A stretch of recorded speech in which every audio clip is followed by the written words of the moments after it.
You know what's funny is that I joined Chicago in 1985, and it was the peak of the commercial success. You know, in Chicago 17, I came into the band on Chicago 18, and so gratefully so, I was able to see exactly how the top of the music business worked with record sales, because they were actually still vinyl on 18, and promotion, and everything was geared towards walking into this massive successful machine. So I enjoyed whatever it was, a good, let's call it 22 years of record making and being part of Hit Records with the band. When Chicago 30 came out a couple of years ago, the music business and record industry had changed so much that we were taking one last shot at trying to do it the old-fashioned way and get on radio, and we had a lot of warnings saying, you know, it's pretty tough out there, and it's not really working like it used to with radio, and we had such an uphill battle, with it, and records just don't sell like they do anymore. So at the end of that, when we went and worked that record 30, and it didn't sell millions and millions of copies like the old albums used to for Chicago, I think everybody was sitting around scratching their heads thinking, what do you do next? You know, because if there's really no market for that, do you still record? Well, I had about 90 songs sitting in the can. 90 songs sitting around from the 3 or 4 years previous that I'd been going to Nashville to start writing, which interestingly was for nothing other than just wanted to have some fun, because I didn't really see much of a record industry.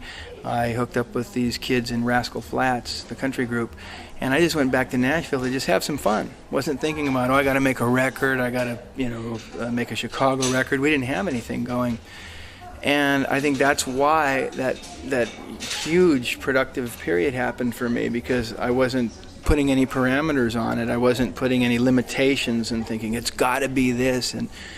And so when Chicago 30 had run its course, I sat around thinking, well, what do I do now? I mean, I have all this music. So that's when I started a MySpace page, only just to have some fun.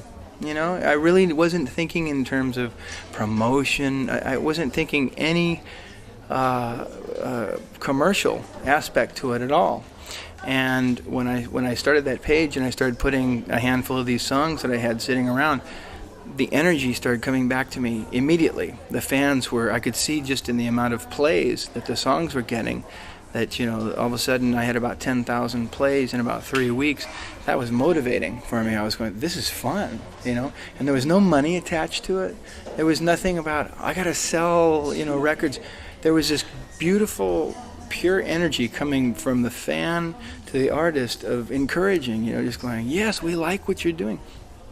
And something started happening in me where I was starting to shift my motives from, first of all, people were saying, when are you going to make a solo CD? And I said, I could care less about making CDs anymore, because we just made Chicago 30, and that industry is no longer. So I don't care about ever making a CD again. What I'd like to do is just keep putting these songs out, and whatever, if people want to download them, or I just like the energy. It was fueling the fire, and so I kept doing that, and boy, it just started. It kept picking up steam, and more fans were signing up, and then I started realizing what people are talking about, of really connecting with the fan.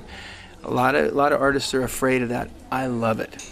As you can see, if you've been to my site, I like to blog. I like to communicate. I like to meet with people. It doesn't scare me. I think one of the things I'm lucky about is that I'm not that famous, so that people aren't jumping at me. So I have the luxury of communicating without it being overwhelming. And so that's how Chefland just sort of evolved out of that, and now the technology's in place where it was real easy to set up a complete social network. where people are able to, I have like a little MySpace kind of experience. They have their profiles, and you can upload your music, upload your photos, upload your videos, and promote it on MySpace. My MySpace, my Chefland space. So that's really how it all sort of came full circle, that I could care less about selling anything. Luckily, I'm in this band, so I have a job, and I don't have to worry about putting food on the table with the music. And I think, for me at least, it's really helped make the music coming from the most pure place, motive-wise.